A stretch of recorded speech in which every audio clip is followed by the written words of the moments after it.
Okay, well now, who's ready to have more fun this evening? I'm not ready. Okay, wait a minute. I'm going to start over. Who's ready to have more fun this evening?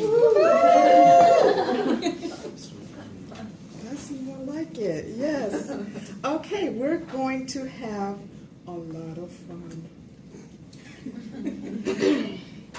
Because, and see, I put this out there last week so that some people could get themselves ready. I have some people who, you know, they went out because there are clues on my Twitter page. And some people followed me on Twitter, and when those clues came in, their phone went boom, boom, boom, boom, and then they got the clue. Don't try to go now. No, I'm just kidding. So whatever you have at your disposal here is where I posted all of the little clues. Let me just go here to the tweets. I'm just going to show you right here. See, I posted all the little clues out here. Some of y'all just didn't pay no attention to that, but there are some people who are going to come to this game ready to win because they got the clues, and so they've already gone and they have prepared themselves for this very fun activity that we're about to embark upon. Some people are already ready. Some people are not, because some people, they wait till the last minute to get ready for class. They just like to just let things just happen. Some people are in the moment people. They just like to it's Wednesday, time for class, and then they just come to class. They don't do anything to get ready. Nothing. They don't read nothing. They don't do their learn smart. Some people, they come into class and they do their learn smart. Y'all don't think I know about that. I'm not judging. That's PUBG. Any kind of way, I'm all right with all of these activities that you all like to do. But today, we're going to do the Apprentice. Now, I always like to start off by asking if there are any questions before we start this fun activity. Are there any questions about anything? Yes, ma'am. So the first round is just question by question. It's not It's not like all the questions you have to answer all of them. No. I'm gonna come at you with a question, and then the first person. See, I'm gonna come at you with a question. Okay. These are not gonna be like little munchkin questions. These are for people who are ready to win questions. Okay? They're going to be multi-part questions. These are for people who read the textbook, who read the slides. And then so if you feel like when you see this monstrosity of a question that you can answer all of the blanks, then you can raise your hand. You have to be able to answer all the blanks on that question. Now, don't raise your hand if you're not ready, because you stopping somebody else. Yes, ma'am. What happens if we do think that we know all of the right parts of the question? Answer incorrectly. Does somebody else get an opportunity to answer? Why would you answer it incorrectly? Don't do this. I'm just saying. Yeah, I'm just saying. Don't raise your hand until you think you have all of those questions right there. Now, you can use your book, your notes, whatever you have. I have some people, they like to, I don't know how they do it, but they have their textbook on their cell phone. I don't know how to do that. But and so whatever you have at your disposal, but you got to have the right answer. Okay? And then I am gonna, I'm not gonna give you the answer. I'm gonna wait for the person who, I see some people, textbooks coming out. Textbooks, they just popping out everywhere. Boom, boom, boom, boom. And I'm just gonna wait for the answer. So what's gonna happen is, I will call on the first person who raises his or her hand who is coming ready to win on that question. Okay? And then if you answer that question, then you will get your 5 bonus points. And then you will be a preliminary winner. Okay? And so after you become a preliminary winner, you cannot answer another question. You gotta, because I'm gonna have some individuals that I am going to call back into the courtroom at the end, so that we can determine who will be the grand prize courtroom round business law edition apprentice winner. That's what I'm looking for. So are we clear on this? Now, what's going to happen is when you win, once you answer that question, I am going to give you your apprentice prize. You want to make sure, listen to me, because there'll be people, I just be talking and just be like, wonk, wonk, wonk, wonk, they don't listen to me. And then what happens is they leave their prize on their desk. And then they put their name on it, just leave it on there. And I'll be like, oh Lord. You want to put your last name and your first name on this, and you're going to turn this back in with your exit ticket. This piece right here. When I go back tomorrow and I start putting in all the scores, then I am going to make sure that I know who my winners are. If you leave this on the desk back there, don't send me an email. Oh, quick question. Because okay? Okay, are we clear on that? All right, so are we ready? Is anybody nervous? No. You nervous? She is, yeah. I'm nervous. Are you nervous? I'm just She's like, she's looking at me like, look, I got this. She's like, why y'all nervous? Okay, we're getting ready to start. Everybody ready?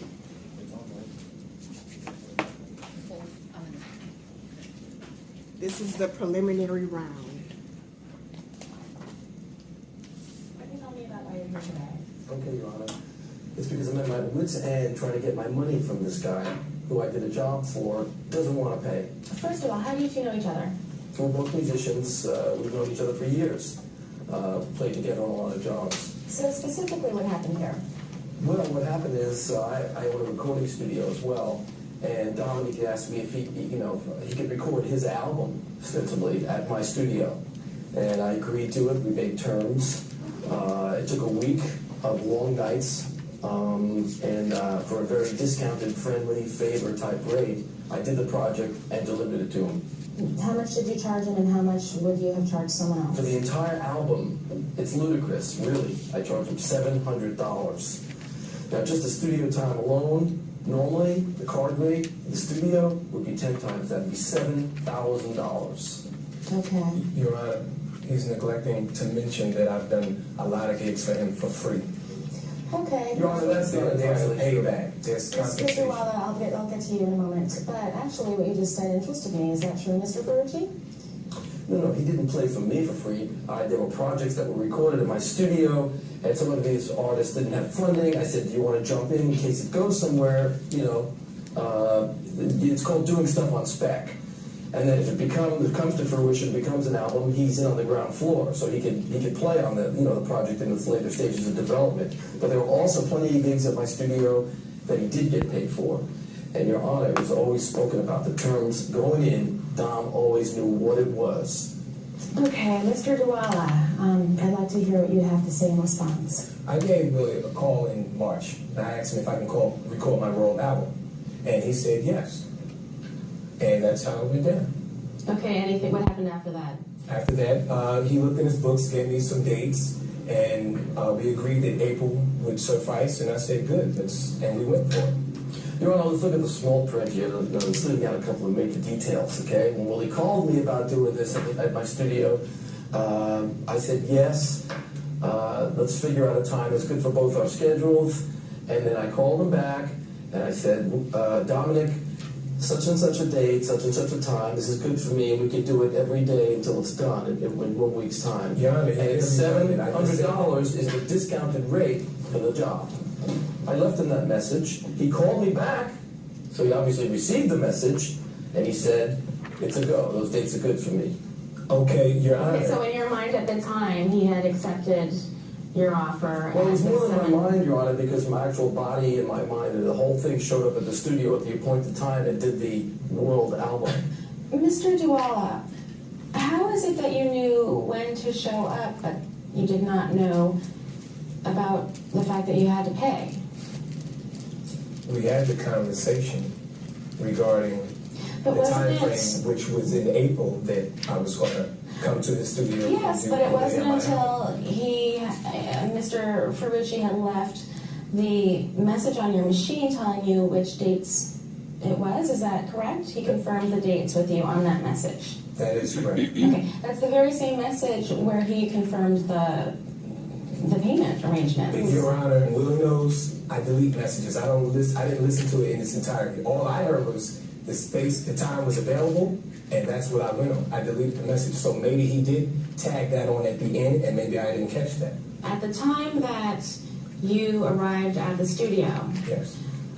what was your intention? Are you saying that you didn't know that Mr. Ferrucci was going to be charging you any money at that time? Your Honor, I swear to you, I had no idea. You he was just gonna didn't charge know he was going to be charging money. No. You just didn't hear. You never. In fact, neither of you ever confirmed with the other the arrangements, the terms. Exactly. Your Honor. And Your Honor, I honestly We don't keep the doors open feel in the studio. insulted and appalled that he would even try to charge me for $700. Maybe After all I've done to him is all I've insulted, done for him. but the rate that I That's charged insult. him, is Happy Birthday and Merry Christmas rolled into one. $700 for a week's work for an entire album. I know you're not in the music business, Your Honor, but try to get a sense that this is about 1/10 of what the card rate should be.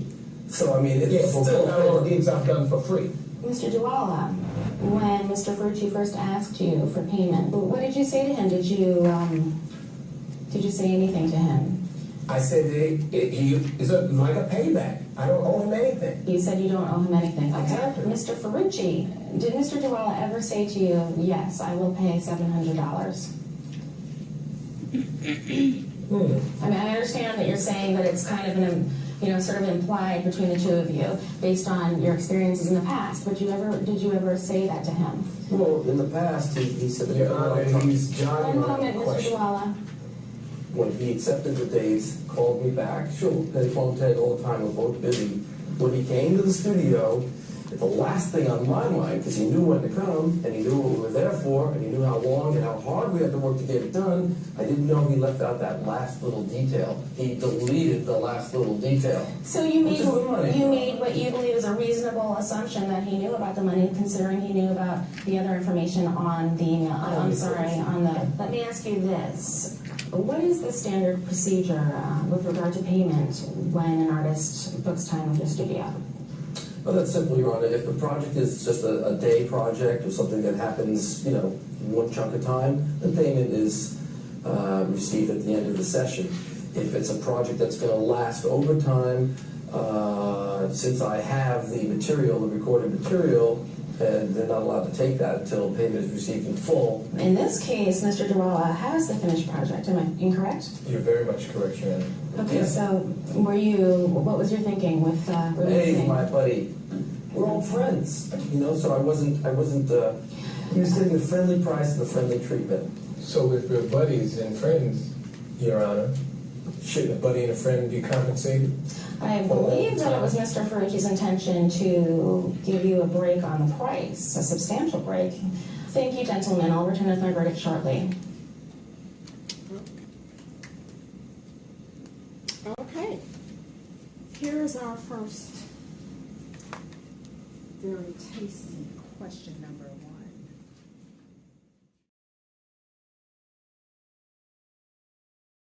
Now you have to be able to fill in all of these blanks now. Number 1, which element of a valid contract is missing in the Ferrucci case? In order for the parties to reach mutual blank, the combination of blank and blank must be present. And blank is a blank or commitment to do or refrain from doing a specified activity.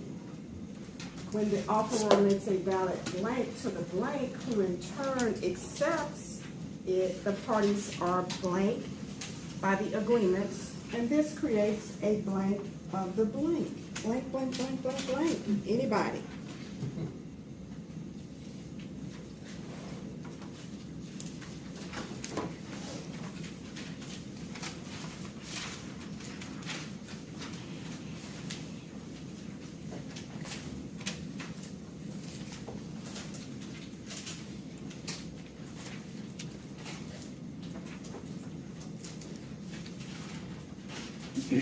What element of a valid contract is missing in this case?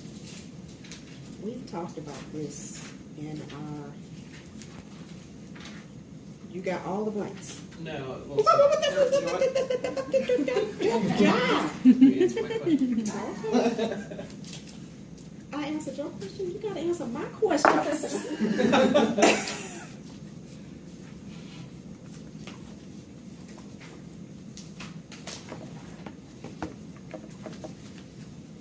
What element of a valid contract is missing in the Ferrucci case?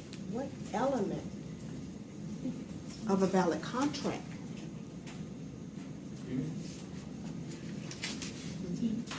So if you have all of the blanks, then you will raise your hand, but don't blurt out any answers in this classroom.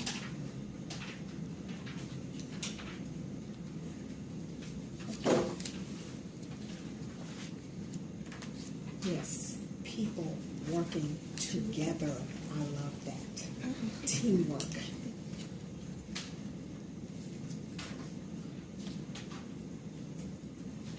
Now this is, I'm not, this is coming from the textbook. Okay.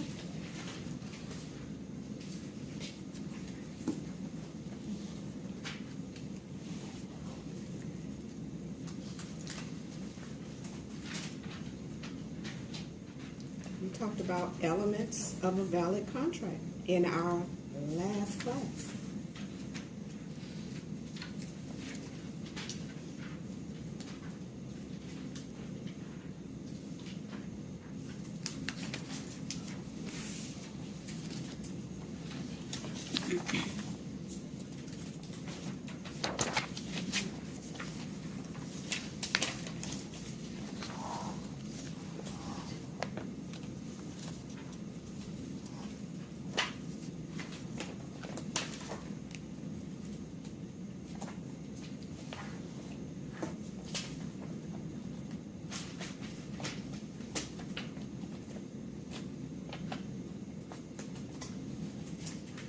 We talked about elements of a contract in our last week's classes.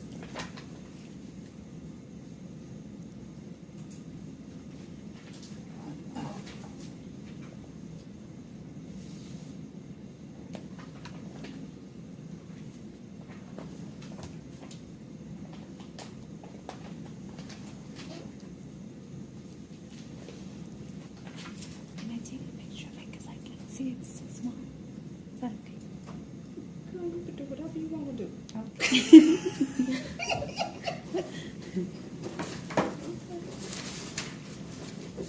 That's too small? Yeah, I need glasses. That's I'm why I sit sorry. up here.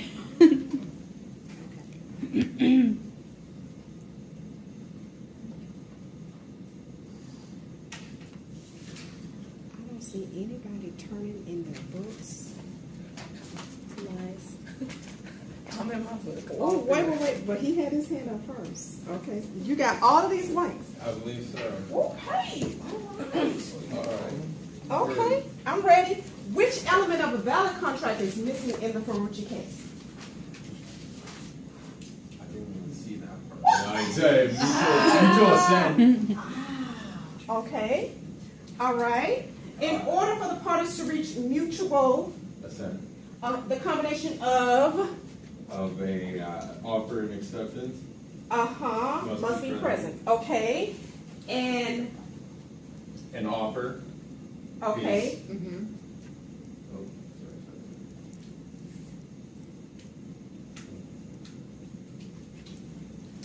sorry. Okay, sorry. Oh, no. Where are we? Sorry. And, An offer, Uh-huh. no, an offer is a, God, I have it right here. An offer is a promise or a Okay. commitment to do or refrain from doing okay, a specified activity. okay, and when the offeree makes a valid, A valid offer okay, to the, to the offeree, who in turn accepts it, the parties are, bound, by the agreements, terms, and this creates a,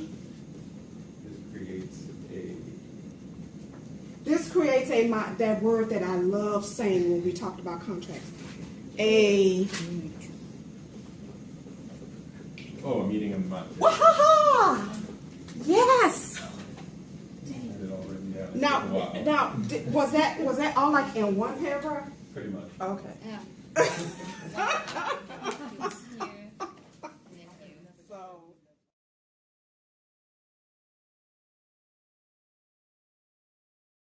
I don't know, people act like they can memorize their book, but there's something called a index. Are you gonna put like the answers somewhere so we can see it? Okay, hold on one second. There you go. Your prize.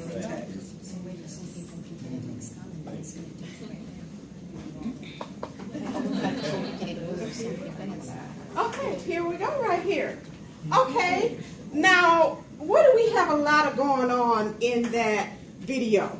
We got a guy saying, well, I left a message on your voicemail. Turn to find out he never even called a guy back to answer and say, hey, yeah, I'll pay you so and so, and I'll be there on so and such day. I'll pay you, but nothing. There was no what? Mutual assent. There was no mutual assent. There was no meeting of the minds. You got to have mutual assent to have a valid contract. Okay, let's see what the judge says.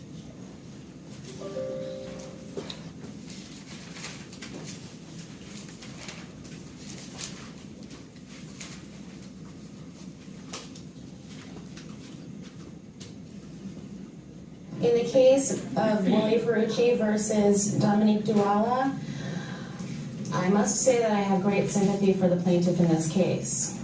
Me too. I find that the plaintiff here gave a substantial discount to Mr. Duala. I also find that Mr. Duala's work that he's done in the past with Mr. Ferrucci was not done as consideration for this particular job that Mr. Ferrucci did. I find that the consideration for that was Mr. Duala would potentially gain considerable exposure. Having said that, I have to say that there was no contract here.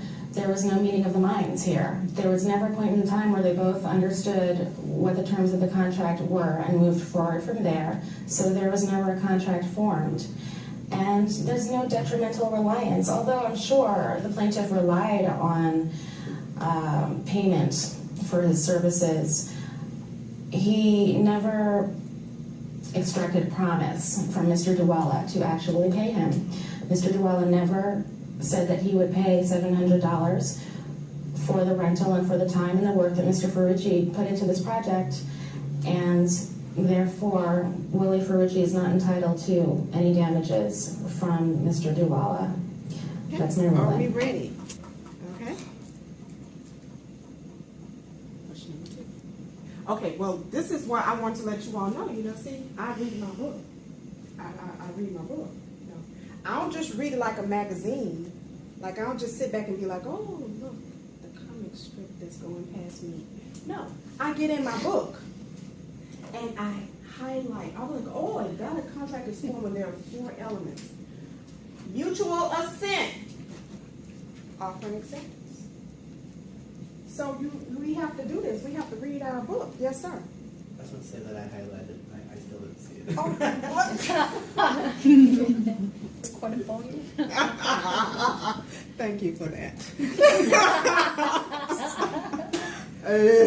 Okay, so but I'm just saying, I'm just letting y'all know I didn't make this up. This is my evidence. You know, I came in here, I saved this so that I could show you that yes, we talked about all of these elements. This came from my slide. So you got to, you know, you have to study. You have to come in here ready to play this game. Okay, question number 2.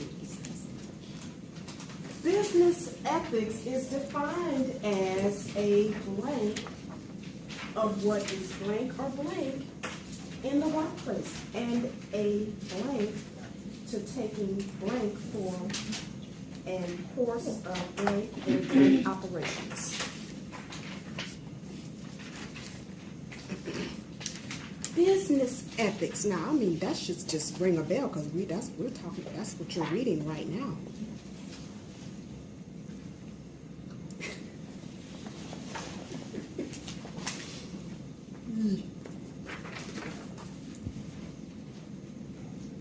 Business ethics. Business ethics.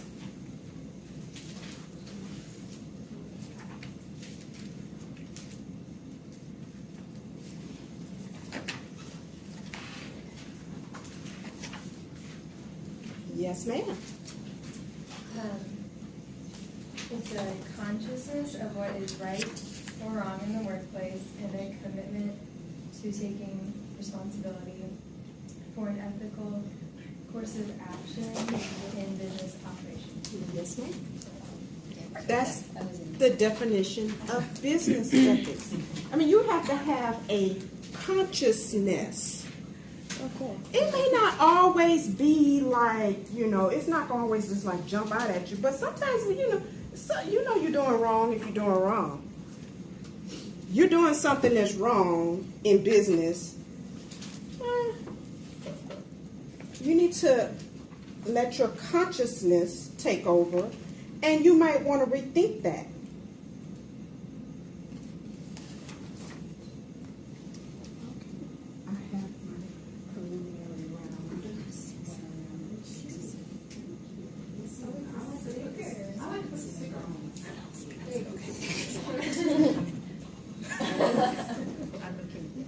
Because when I call my preliminary winners, and I need to be able to see them. When I call y'all into the final round courtroom, I need to be able to see who that is.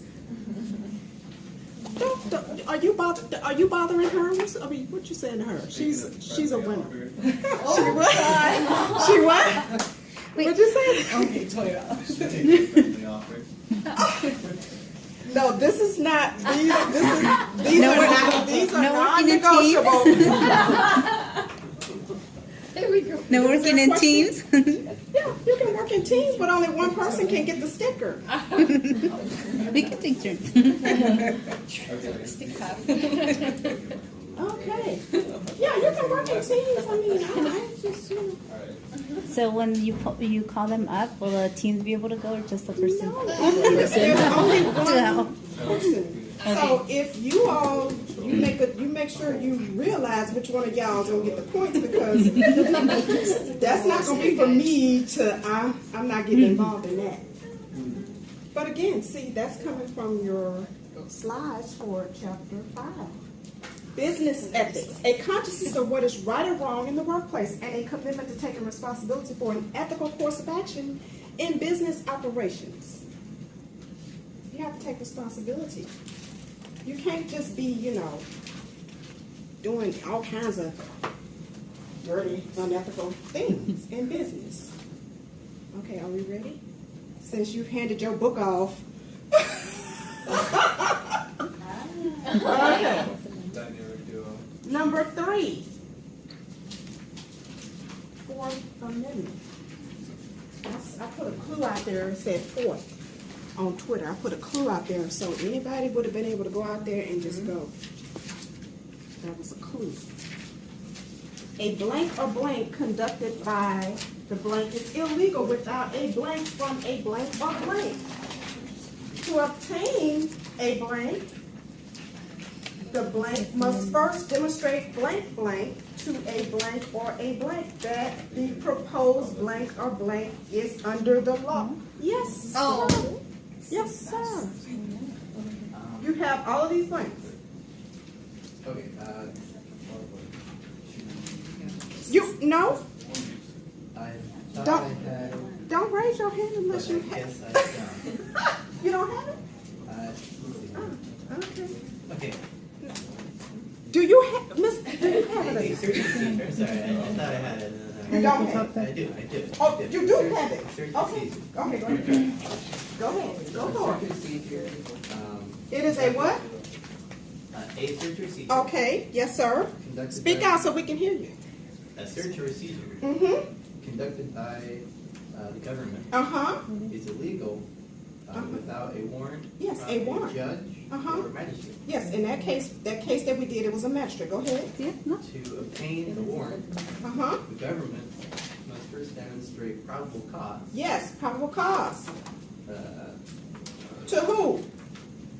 to a judge or magistrate. Okay,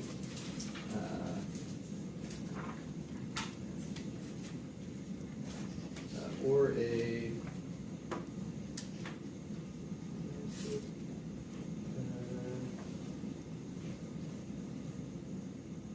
a court or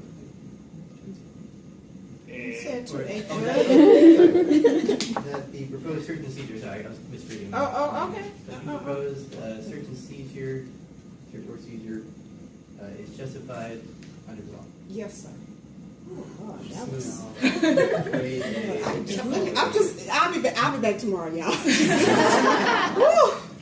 John Plain. All you gotta do is just read it. Just read it. Read that thing out of the book. Which is what I wanted you to do this past week. It's also highlighted. It's what? Also highlighted. Oh my gosh. It's highlighted. Every word of it is highlighted right here in the book, y'all.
Jurisdiction requires a two-part analysis.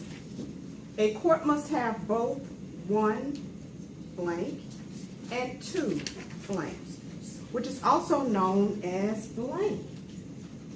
Blank is the court's authority over the blank between the parties, while blank is the court's authority over blank. Okay. Do you have the But bottom see, here? see, you have to learn how to, I'm just saying, you be like, and she already heard when I'm like this. So you have all these blanks, because you're gonna throw him out. If you know. Okay, go ahead. All right. Jurisdiction must both have subject matter jurisdiction and personal jurisdiction, Yes. also known as personal jurisdiction. Yes. Subject matter jurisdiction Uh-huh. is the court's authority over the dispute Uh-huh. between the parties, Uh-huh. while personal jurisdiction is the court's authority over the parties involved in the dispute. Right. We talked about that. You gotta have both. You have to have personal jurisdiction and subject matter jurisdiction. You have to have both, or you're gonna get knocked out of the court. The court is just not gonna be able to.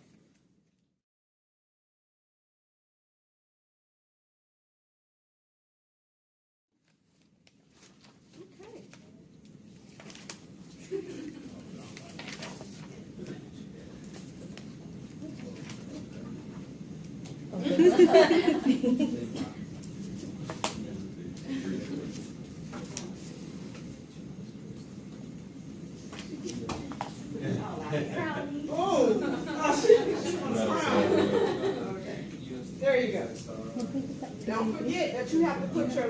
first name on there so that I can apply the credit. Okay, so this is jurisdiction. We talked about this. 2 parts. You got to have subject matter and personal jurisdiction. You could say personal jurisdiction and subject matter. You got to have both. Okay? We've also called this personal jurisdiction in persona jurisdiction. Subject matter jurisdiction is the court's authority over the dispute between the parties, while personal jurisdiction is the court's authority over the people involved. Okay? And again, that just comes, I mean, I just didn't make any of that up. It comes straight out of the book. Okay, are we ready for question number 5?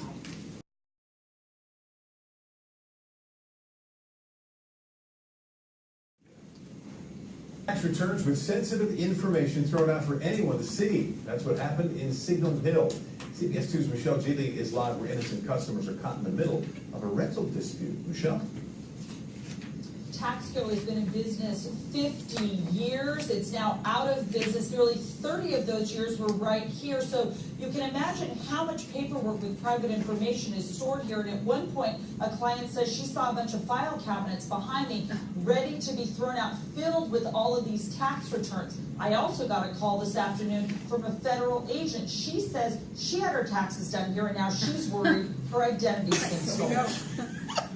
There have been tax returns flowing down the alleyway. And not just 1 or 2, but handfuls of sensitive documents thrown in the trash at the Willow Palm Business Park in Signal Hill that are blowing onto the streets. A client tells me she got a call that her tax return was picked up and that the paperwork, including canceled checks and personal files, came from Taxco. The surviving owner is in her late 70s and was evicted, the client says. And we even saw this for ourselves. Outside of the back door of Taxco, here in the driveway, I found 3 different tax returns. They were blowing in the wind. I had to run after them in order to grab them. On these tax returns are the clients' names, their addresses, and social security numbers. According to the building owner's attorney, Taxco's owner was evicted earlier this month when she didn't pay rent for 9 months. After removing some belongings, the lawyer says the woman signed this letter agreeing to, quote, waive and release all articles or items left behind. She also agreed to allow the building owner to, quote, remove and dispose of the things inside. Yeah, it's not good. I work in accounting over here, but yeah, it's not good. And I just talked to Taxco's owner, and she says that she told the building owner how sensitive these documents are. She tells me that she pleaded with them to protect the paperwork and to even shred the paperwork, she says, because she doesn't have the money to do it. Well, now. Put it in a big metal bin and burn it. Okay. All right, here we go. Question number 5.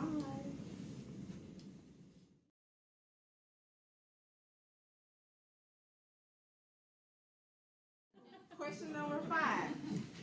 When making a business decision, one should consider the impact of one's decisions on the blank, blank, blank, and blank of the business, and also on the blank at large, collectively known as blank. Blank, blank are generally those who feel a blank, blank based on the decision, while blank, blank are those who do not have any direct connection to the business, but may suffer some blank, blank in an indirect way. The tax company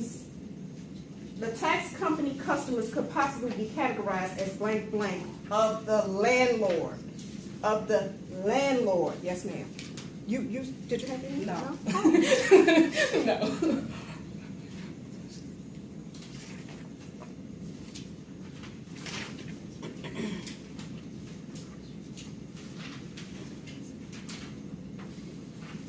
Of the landlord. I'm talking about of the landlord, not tax code.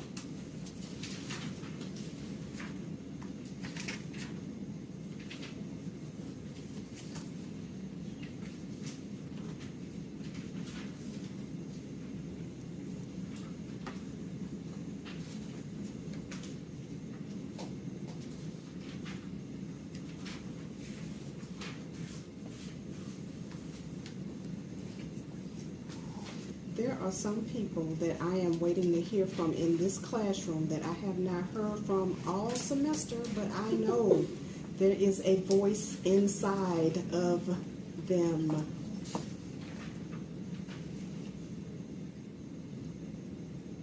I haven't heard from them all semester, but I am dying to hear from them. Her, them, her. Her.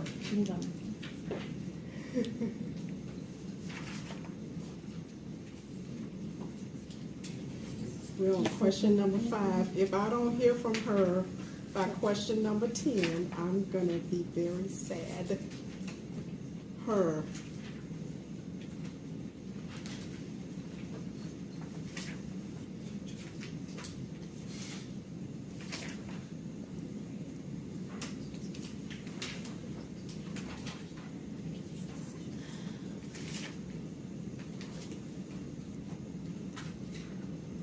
Business ethics.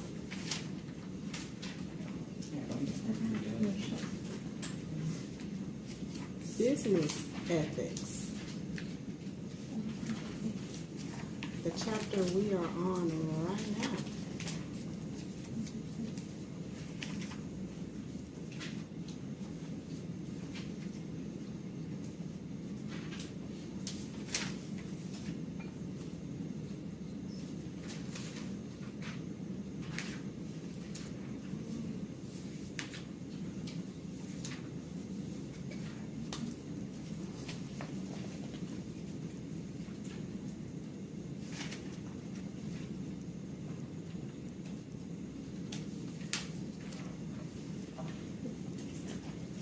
Yes, ma'am.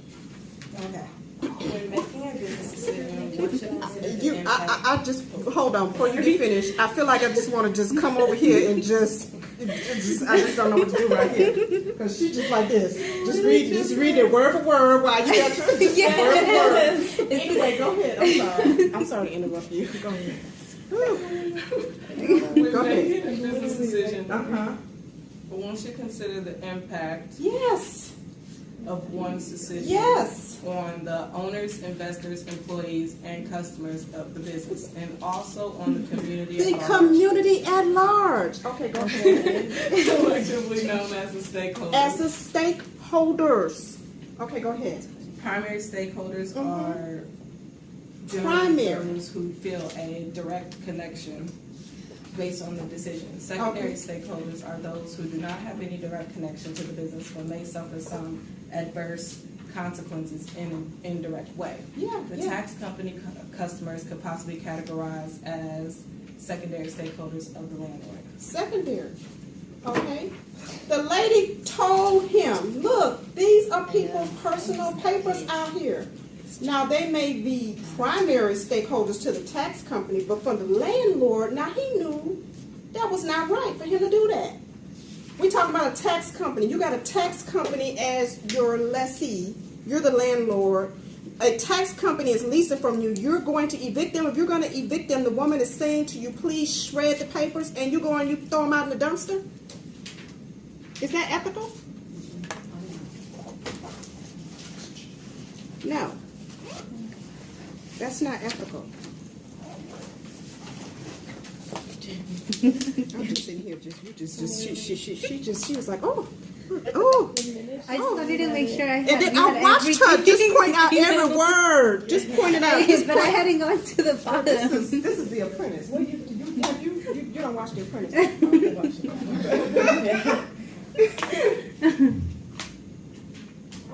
So close. I know. I just make sure we have everything this one. I was looking right here and I was like, here's I'm just sitting here watching, and my heart is just going boom, boom, boom, boom, boom, boom, boom, boom, boom, boom, boom, and just what every word she pointed out. Yes. Okay, here we go. Business ethics. Okay, this is the chapter that we're reading right now. Stakeholders.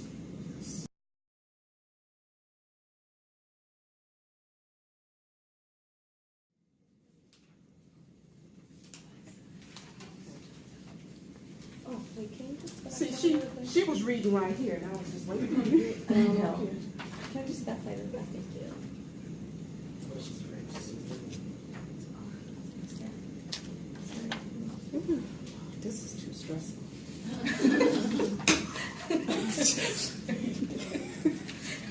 Woo, that just caused me to have a cramp in my leg. Okay. All right, so I'm just telling you, it's kind of straight from the book, but see, you have to read critically. You have to do critical reading on your book.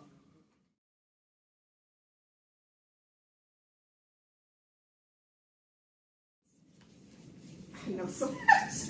You look at me like, okay, yeah, right. Okay. Here we go, number 6.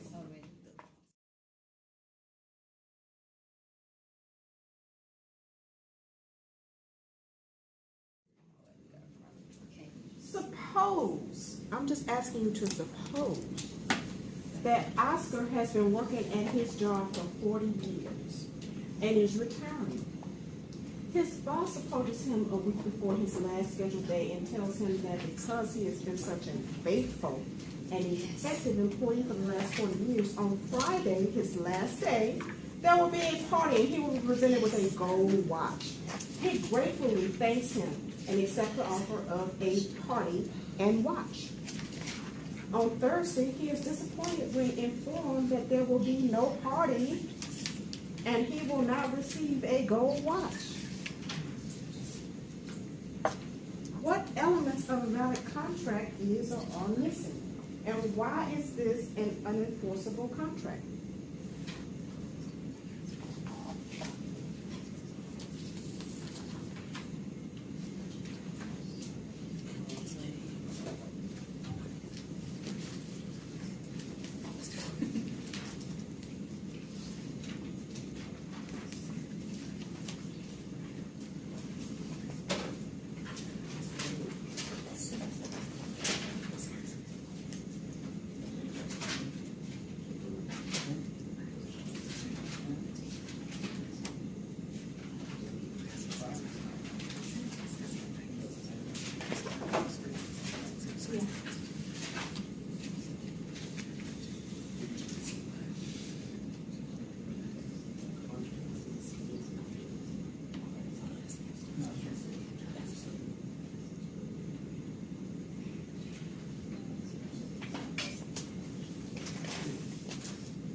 Yes, ma'am. It has to be a written contract because the, What element, let's go first, what you got, so you have all of this. Okay, all right, go ahead. and I think because that's being writing. What, because- no, what No. elements of a valid contract? What elements, we talked earlier about elements of a valid contract.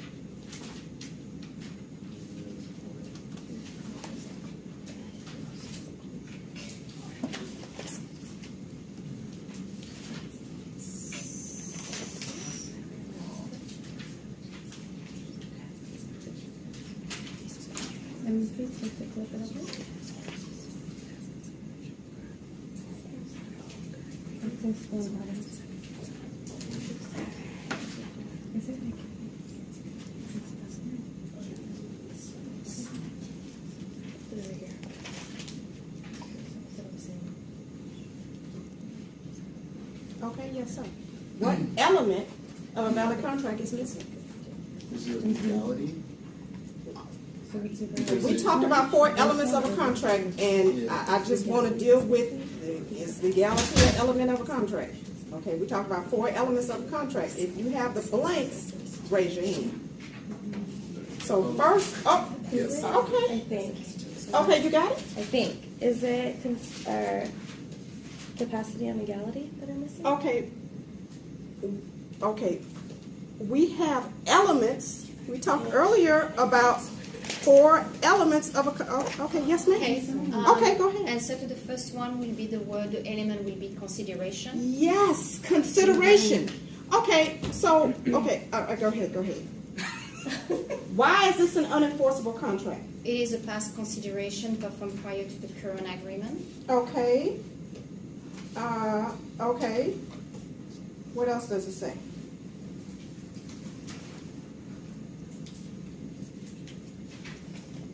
What else does it say? It says, although. for the party and watch contract include both an offer and an acceptance, Uh-huh. it is unenforceable because it lacks consideration. Right.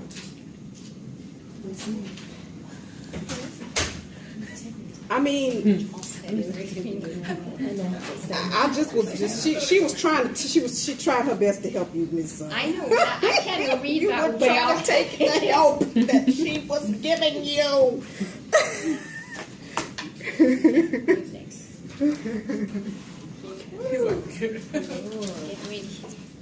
Okay, Miss Natalie. Lord Jesus. I know. I never said I wanted to be a lawyer. Yes, but I still want you to be a lawyer.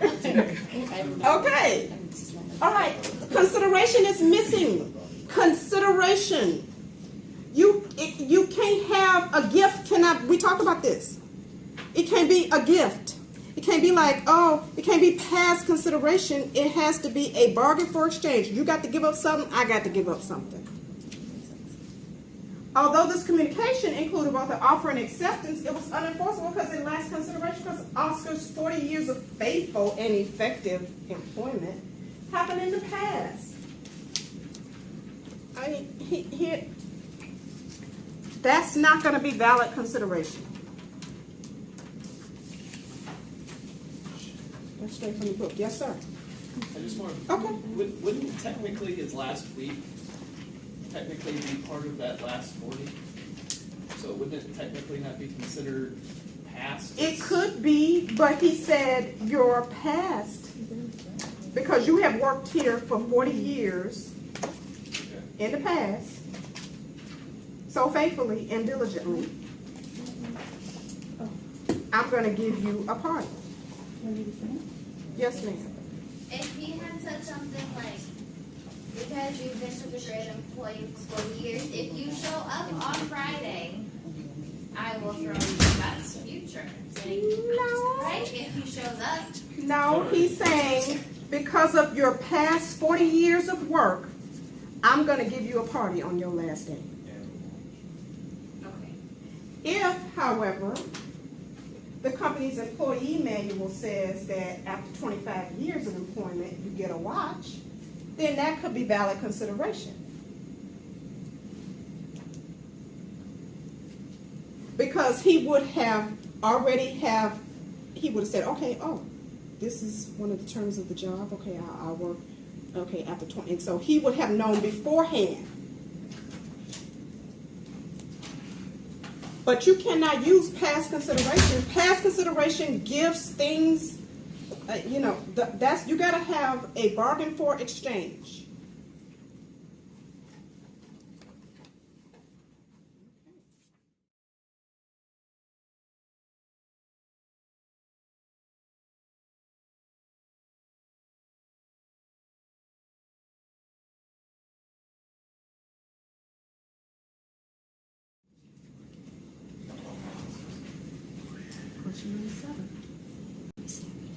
Blank laws are those derived from some government blank. Examples include statutes and administrative regulations. Blank laws are recognized as blank between two parties even though no specific blank or blank provides the rights of the parties. These two types of laws are examples of blank of law. Chris hires Patricia to paint a portrait of Chris's wife. After it is complete, Chris thinks Patricia's painting is too abstract and refuses to pay for it. Although no specific blank or blanks exists that regulates the relationship, the agreement is still legally binding and the rules of the transaction are governed by blank, blank of blank.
Yes, sir. You got all the blanks. Yes. Okay, go forward. Public laws are those derived from some government entity. Examples include statutes and administrative regulations. Okay, Private laws are recognized as binding between two parties, even though no specific statute or regulation provides for the rights of the parties. okay, These two types of laws are examples of common law. nope.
Okay, you got it? I got it.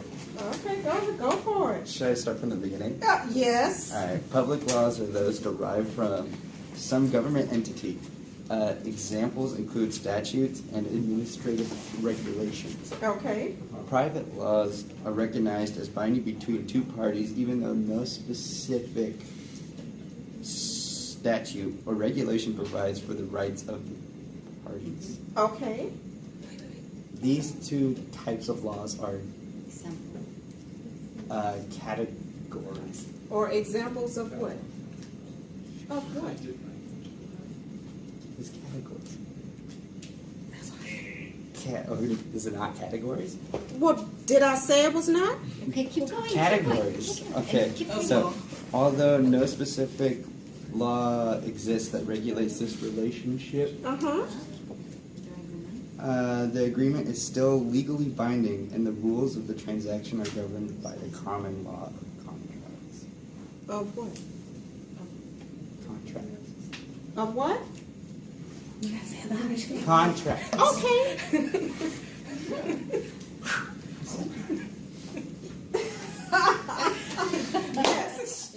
Yes, and see, this is the thing that, you know, I had to go back and deal with some of you on your exit tickets about this, because I've asked this question once, twice, 3 times about the difference between categories of law and sources of law. And then I went back on your exit ticket, on your online exit ticket, and I put a note in there. I said, you need to get yourself familiarized with the difference between categories of law and sources of law, and we still don't do that. The common law is from a source of law. But when we talked about the Hulk Hogan case, we talked about categories of law. I came back in that second class and we talked about categories of law. Okay?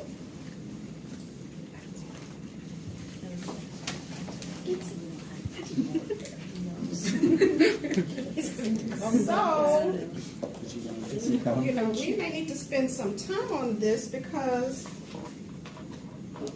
Thank you. Because this is something, this is called critical reading. thought you were gonna get it because we talked about it in class that one day. When I wrote this question, I had you in mind. I said, she gonna get this. You were just all in my mind. You were. Because that one day we were talking and I was saying, not sources, but categories. And then we talked about the public versus the private laws.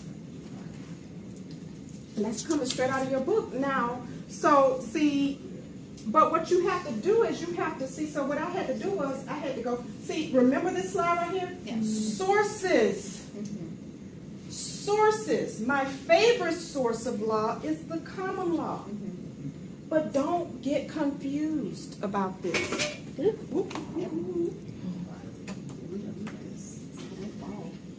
Okay, let's not get confused about this. Y'all get excited. See, but then your book talks about categories of law. Y'all act like I make this up. I'm not making this up. And I just left this white, just like this, because this is how y'all book look. This one. Just white. Categories of law. You have your criminal laws, your civil laws. You have your substantive laws, your procedure. We talked about, yes, ma'am? So the book mentions, I think, 8. Is that total or? No, it's not total. No. So what I want you to do, so then I go on your X tick, I say, give me 2. Then don't give me a word salad.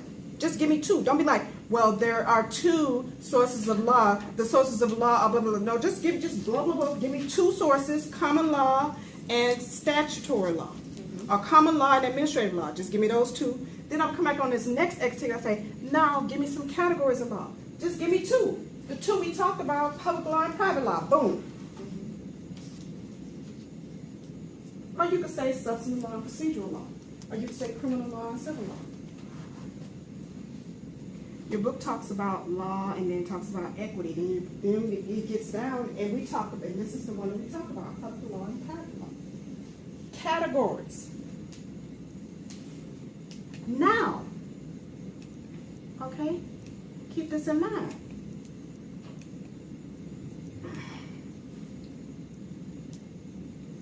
Although no specific public law exists, the common law of contracts, okay?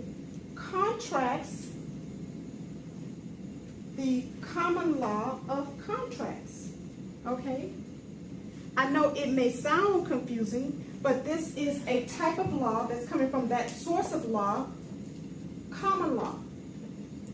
There is no public law that deals with this on a state level, breach of contract. It's not coming from a statute. It's going to come from the common law, which will be private law.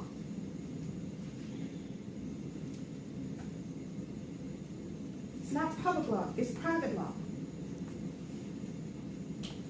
Okay? It's going to come from that source, the common law source of law, but once you realize, okay, it's contracts, it's derived from common law. This is not coming from a statute. This is not coming from laws like from a governmental entity, then this can never be public law. This is going to be a private law. It's going to be from that category of private law.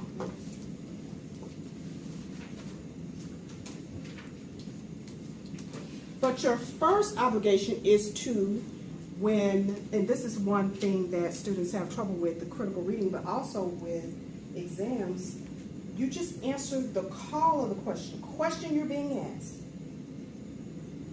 Don't go into the full analysis that I just went into. Right now, I just want you to stop. Just stop. Here you go. Block, block, block. Give me 2 sources of law. That's the call of the question.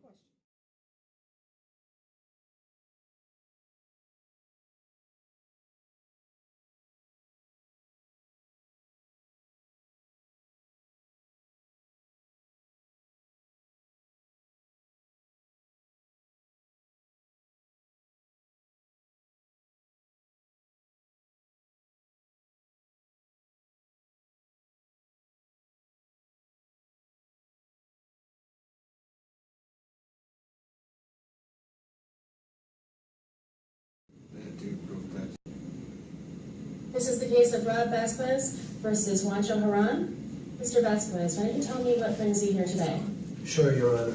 I'm here today because I'm suing Mr. Haran here and his company Digital for failure to pay an $18,995 custom CD sleeve order placed by his assistant, Bill Freeman. Okay, Mr. Haran, how do you respond to that? Your Honor, I will begin by saying that the order was not placed by my assistant. Yes, it was it placed was. by me. I placed the order before I went on vacation, and I made it clear to him what the order was, that Hyde's Record wanted the sleeves in a particular order, and that they wanted it done in a particular way. And therefore, the order wasn't custom placed by my assistant. My Yes, it assistant was. just followed up with Mr. Vasquez, you'll have a chance to respond in a moment. Go on, Mr. Haran. My assistant just was responding to the request by Hyde's Record to increase the order by an extra 10,000 sleeves. That was all that was necessary. If I had placed the order originally in a certain way, I don't know why Mr. Rob Vasquez, who I've been dealing with for 9 years, has taken the liberty to change the order completely. You've had a 9-year relationship? Of course, Yeah, 9 years. 9 years. And in 9 years, I have confirmed every single order with him. Until he got this new assistant that doesn't know what he's doing. No, he doesn't know what he's doing. He's been with me for 2 years, lawyer. Mr. Haran, Sure. why is it that your assistant called and changed the order, or why did he wanted to add more to the order? Exactly. I left and I left instructions. I left everything done for my assistant, including having spoken with Your Rob assistant Vasquez. was the one who called me. Mr. Vasquez, please wait until I ask you questions. Mr. Haran. I said to my assistant specifically, I said to him, there is no changes to be made in any of the orders without contacting me. I'll be out of town, you'll know where to reach me in case of an emergency. I called Rob Vasquez before I left. I filled out his order sheet, asked for what I needed, which were 10,000 sleeves at the current time. While I was out, Hyde Records contacted and said they needed 30,000. They increased the order. That's all that was simply happening. Mr. Haran, what happened when you came back from vacation? Upon me arriving back in 2 days, I received the package. The package had a special custom order, of which I had not authorized, nor had I ordered to begin with. Hyde Records had asked for an additional 20,000 sleeves, special sleeves, not special custom sleeves. I had placed this order before I left, so when I saw it, I called Rob Vasquez and he tells me, no, this is what you wanted. And I said, no, but I explained to him what I've explained to you, that I had placed the order before I left, that this was just... But your assistant changed the order, right? Yes, he did. No, he had changed the amount of the order.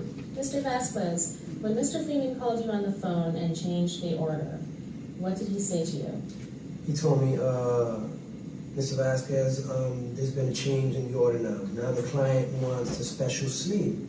So this is why I asked him, are you sure the special sleeves are a little When bit he more said special, expensive? he meant the regular One moment, sleeves. Mr. Haran. I'd like to talking hear now. about the conversation. Thank you. So I asked him, are you sure? Because these special sleeves cost a lot more, and I'm not sure Mr. Haran is going to approve that. He said, no, I'm totally sure. Let's go ahead with the order. Mr. Haran, did you speak to Mr. Freeman about the particular conversation that you had with Mr. Vasquez? Of course I did. I asked him what happened, and he says, I called Rob Vasquez and told him we needed an extra 20,000, which was instructed by Hyde Records to have produced for this new band they're releasing.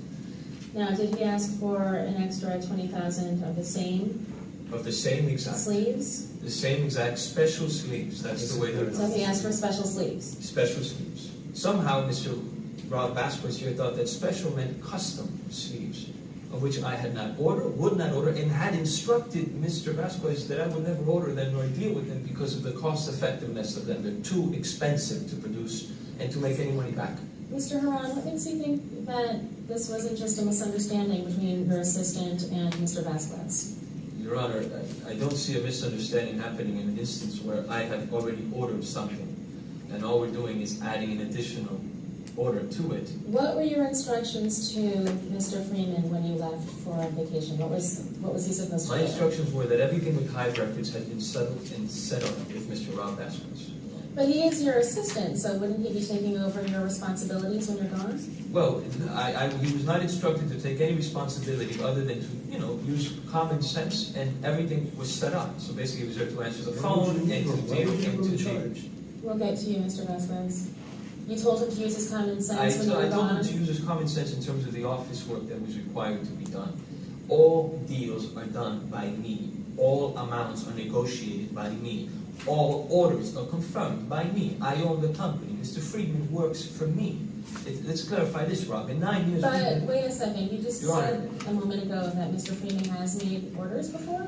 No, No, Mr. Freeman may follow up on an order as he did in this particular case. When an order is placed, it's placed by me and it's confirmed by me because I'm going to pay for it, Your Honor. Okay, one moment. Mr. Vasquez, have you spoken to Mr. Freeman about other orders? Many times. So you have a relationship with him? Of course, he's been with his company for 2 years. We've gone through this before. This is what I'm saying. We've gone through this before. He obviously hired this guy because he knows what he's doing. So if he's going to go away on vacation and going to leave a business that's, you know... 9 years we're together. Not once have I not confirmed an order. Mr. Haran, What let's do you hear what say? Mr. Vasquez is saying, please. Mr. Freeman many times have called me. We've changed orders. We've fixed orders. This time now, because it's $18,995 is why he doesn't want to pay now. Do you have any indication from Mr. Haran that you're not supposed to do business with Mr. Freeman? No, he's never told me you're not to do any business, or if Mr. Freeman calls you, you call me first. Had that been the case, I would have called directly to wherever he might have been, and I would have reconfirmed that order with him, and we would not be here today, Your Honor. Okay, moving on. Mr. Haran, I want to clarify one thing. What happened when the shipment came to your place of business? On its arrival, I returned the shipment to Mr. Vasquez because it was not what we ordered. So did you accept it originally? No, I did not accept it. I had the shipping company take it right back. Okay, and Mr. Vasquez, what happened when the shipment arrived at your company? Well, I refused to take it, and I had them take it back. So now the shipment is... I believe in some warehouse storage. All right, I understand. I have enough information. Thank you. I will return with my verdict.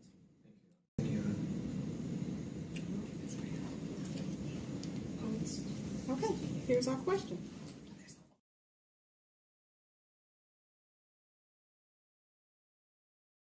Which source of agent power is involved in the Vasquez case?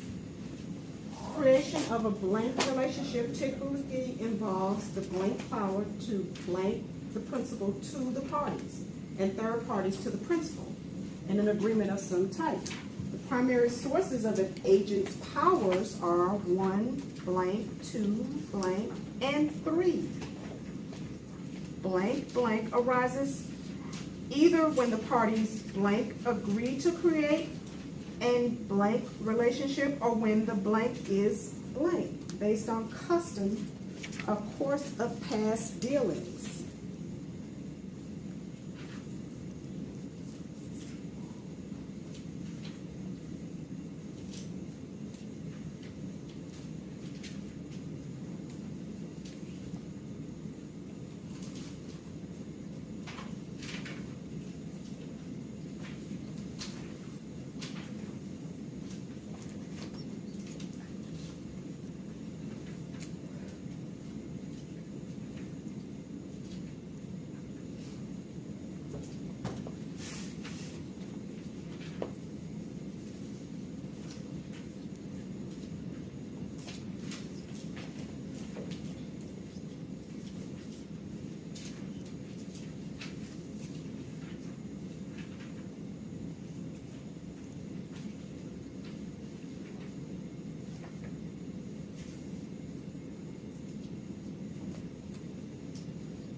Yes, sir. You have all these blanks. Creation of an agency or relationship. Okay, so which source of agent power is involved in the Vasquez case? Oh.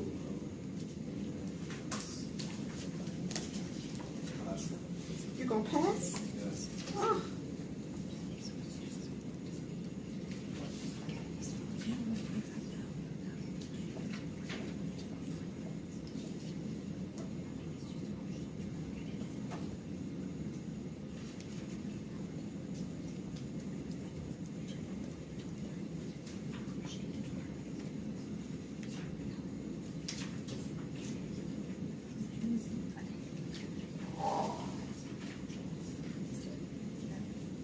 You have these ones? Yes. Okay, go on. Which source of agent power is involved in the basket test? The parent authority. No, ma'am. Actual authority. Okay, so you have all these blanks? Yes. Okay, go for it. So the first one is actual authority. Okay. And then it says creation of an creation of an agency relationship typically involves the agent's power to bind the principal to third parties. Okay. In an agreement of some type. Okay. The primary The- source. Okay.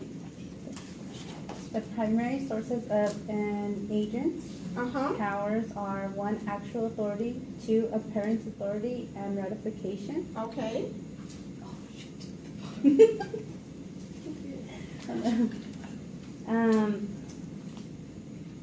It says typically an agent's power to bind is through actual authority, which arises when the parties expressly agree to create an agency relationship, or when the authority is implied based on the custom or the course of past dealings.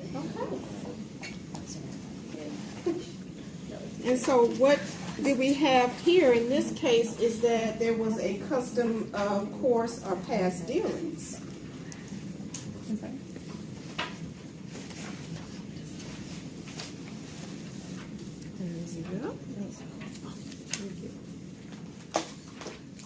Okay. So let's see. When the parties either expressly agree to create an agency relationship, or when the authority, you can have either one of these two to create actual authority, or when the authority is implied based on the custom of course and past dealings. The guy had talked to the employee in the past, and so he thought that if he talked to him again and he ratified the agreement, that it would be okay in the absence of the principal. This is coming straight from our current chapter 10 slides, actual apparent. Question number 9.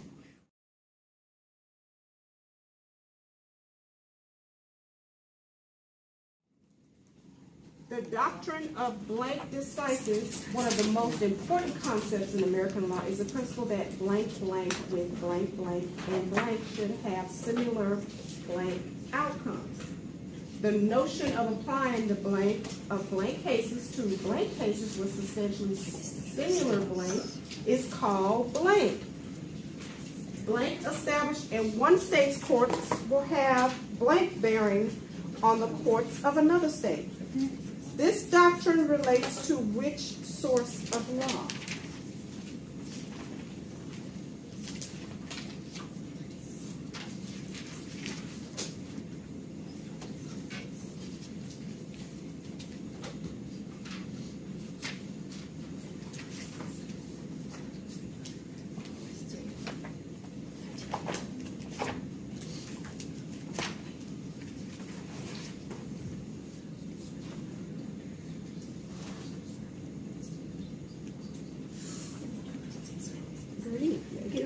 You need to get some glasses. I do. Yes, ma'am. Okay. One thing, I just didn't check it. No, she does have it. I have it right here in front of me. Okay, you gotta have them. Okay. The doctrine of stare decisis. Okay. One of the most important concepts in American law is a principle that similar cases with similar facts and I'm just gonna read it. Issues should have similar judicial outcomes. Okay. The notion of applying the law of previous cases to current cases with substantially similar circumstances is called precedent. Precedent, okay? Precedent established in one state's court will have no bearing on the courts of the other states. Correct. This doctrine. Oh no, the last part. No, you don't have it? Yep. I'm gonna have to go to him because he had his hand. No, You don't have the it? last part that I had. Yes, you have all these blanks. Okay, go for it. The doctrine of stare decisis, Okay. one of the most important concepts of American law, Wait, I can't hear him. Go ahead. is the principle that similar cases with similar facts and issues should have similar judicial outcomes. Okay.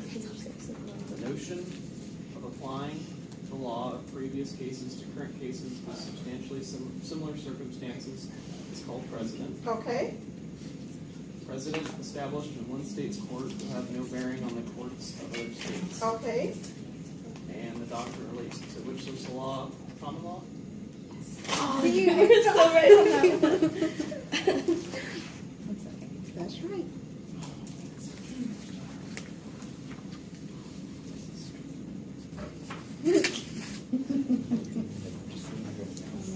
Yeah. Just okay, don't worry. I know y'all gonna share it. Okay, I missed the blank here. But here I keep talking about sources of law and categories of law. Y'all, come on now. I have talked about it in all kinds of different ways I can think of. I have talked about it on your exit tickets. I've talked about it in class. I have sent notes and comments on your exit tickets. I just talked about it a second ago.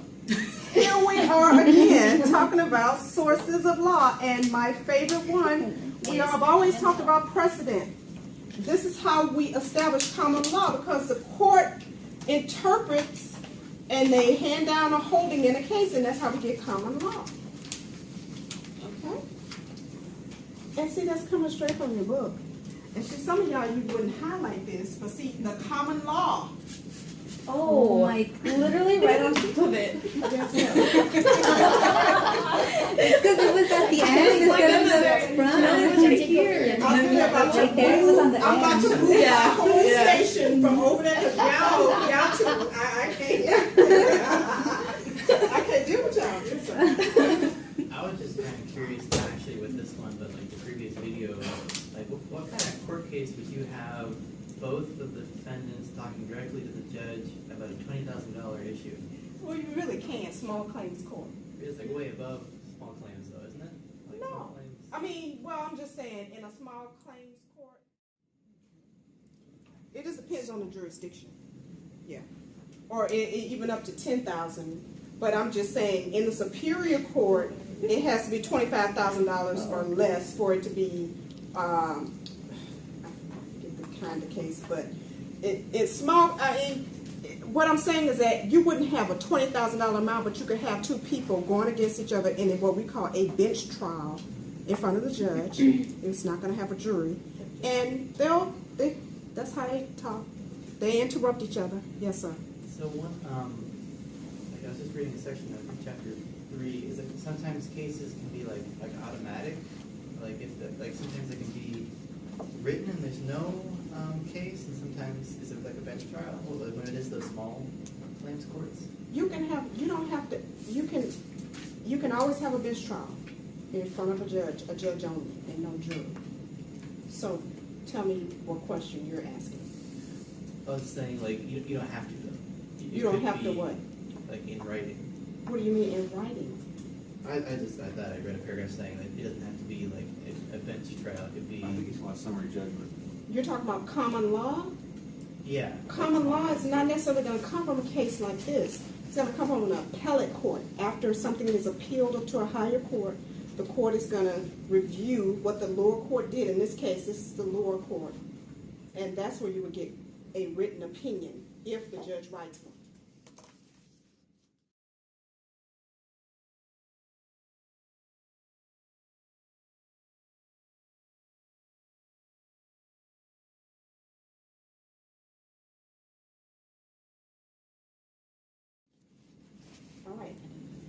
This is our last opportunity to be a preliminary winner.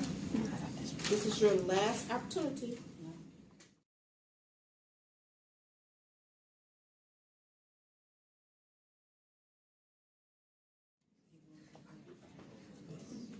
You are in federal court. Subject matter jurisdiction, the court's authority of the dispute is based on blank or blank, which requires parties blank and two, blank and blank more than blank. Personal jurisdiction, the court's authority over the parties in the dispute regarding out-of-state defendants, number one, must be authorized by blank. Two, exercise of jurisdiction over out-of-state defendant must meet constitutional requirements of blank, which requires blank and blank.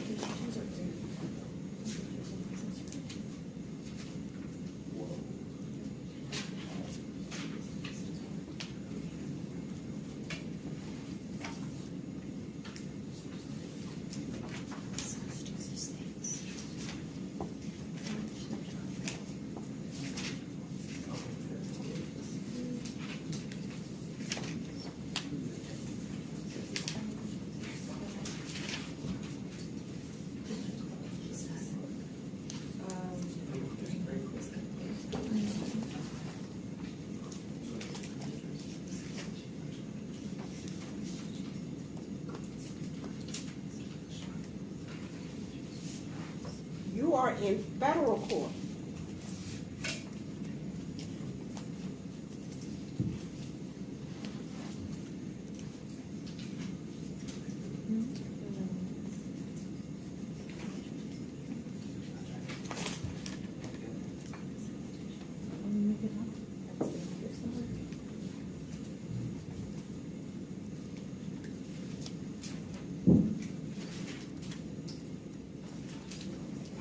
I broke this down for y'all in the class. I really did.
You are in federal court.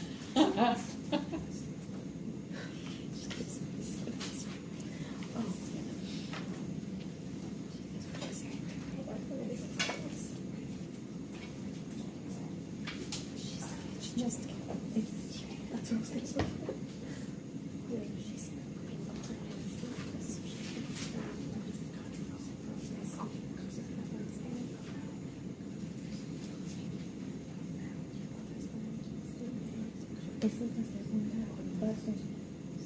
Yeah, this is yeah. That's the first one.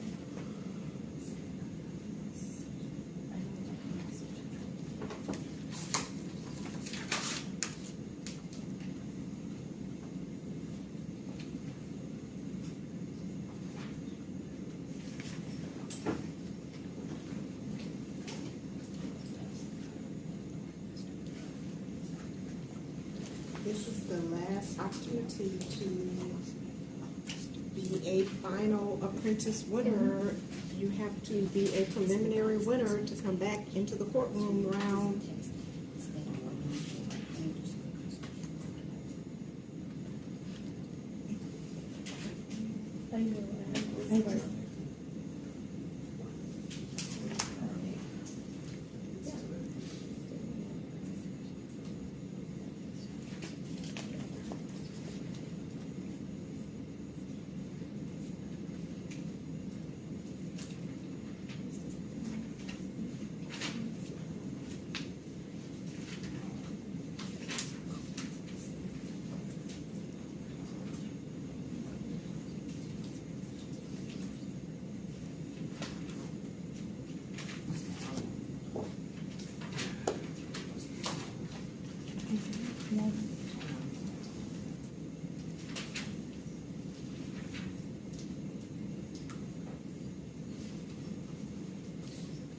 Be very patient in this game.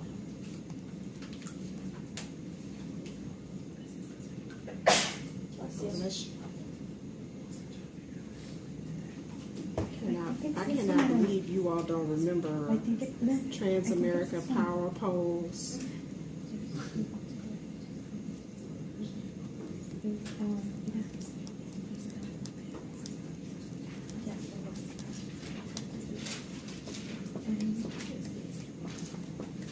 Mr. Transamerica, he working over there. Transamerica Power Products. No, that's him up there. Right there. He's not sitting in his usual spot.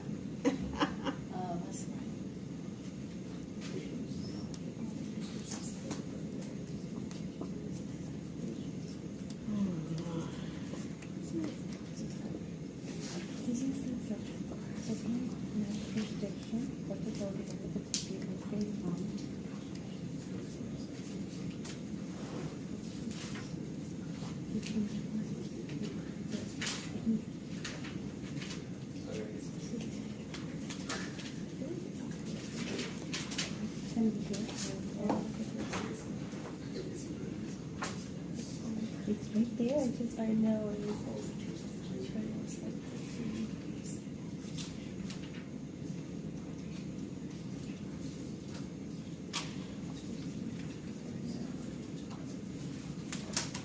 For this one? For this one, it's this one. This one? Okay. You have all of these blanks now. Okay.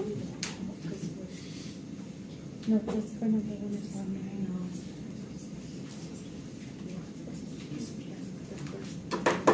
It's this one. No?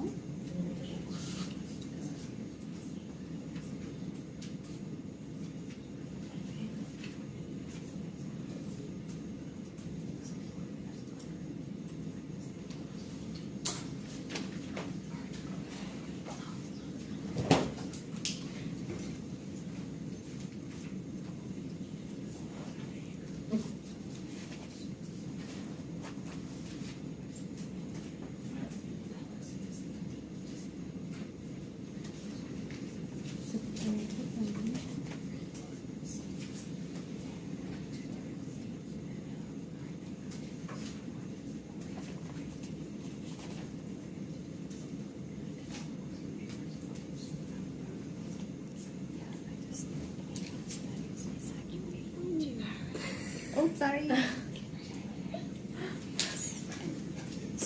Okay. You have all the blanks. Yeah. Okay. So, federal question or. Okay, wait. No, read the whole sentence. Sorry. Subject matter.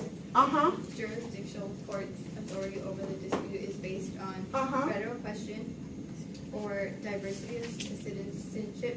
Right, you gotta have either or, okay? Parties from 2 different states. In additional to requirement in diversity of citizenship cases is that the amount is on. Wait. Okay, so which requires parties? From 2 different states. Okay, and number 2. And in addition. And what? Okay. And an amount. Okay. In conversation amount of more than 75. Amount in controversy? Controversy more than 75,000. Okay. And then personal jurisdiction, the court's authority over the parties in dispute. Authorized by a long state armed statute. By a what? It must be authorized by a state long armed. The state's long arm statute. Okay. And an exercise of judicial oversight of law defendant and must be over what? Over the out-of-state defendant. Okay. fairness and due process. Okay, I need you to read the sentence. Okay. Exercise of judicial over the state of law defendant. Exercise of jurisdiction. Jurisdiction over the state of law defendant. Over the this thing that we talked about in class. The what? Out of state. The defendant must be constitutional requirements. Must meet constitutional requirements of a fairness and due process. Okay, which requires 2 things. Does the defendant have some level of minimum contact with the state? Minimum contacts and has the defendant purposely availed himself by some affirmative act directed to the specific state? Yes. Yes. I came in here with a PowerPoint slide and I broke this completely down. But when you come to class, you got to come and take notes. You just can't come and sit in here and be like, oh, la-ti-da-ti-da.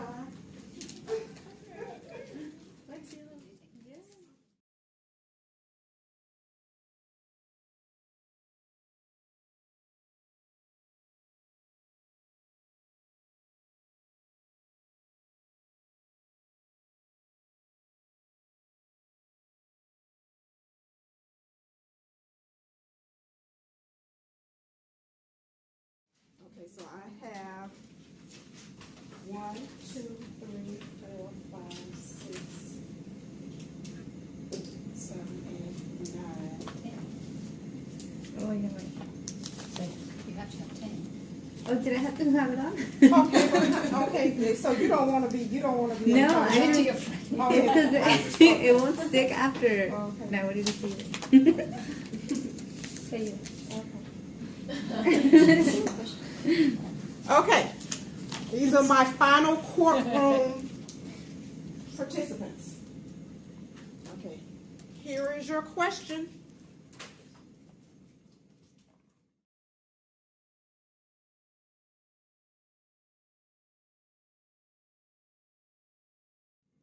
This is the final apprentice question. There are how many U.S. Circuit courts? There are 2 circuits that are not specifically numbered on the map of U.S. circuits. They are blank circuit and blank circuit. Name at least 3 states in the 9th circuit.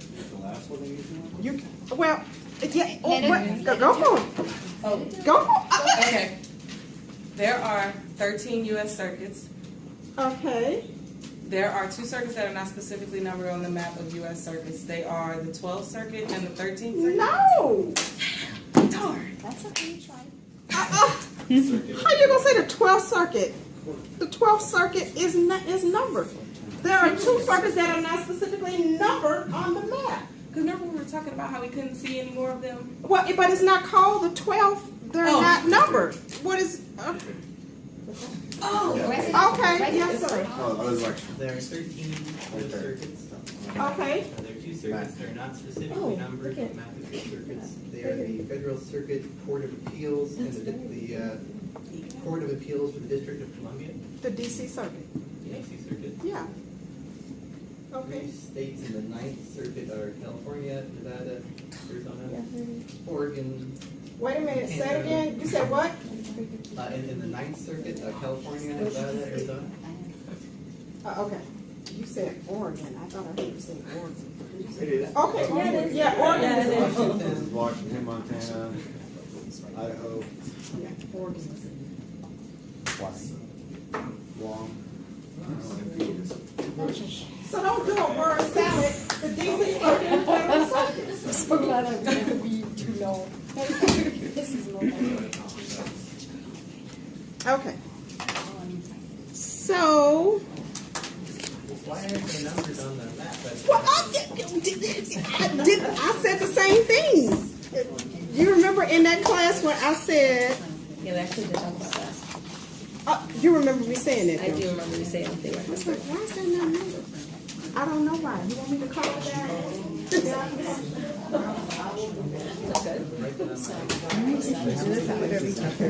I know I like this We have crowned our final apprentice winner. So I just want to say to you all that you need to really get in there and you got to read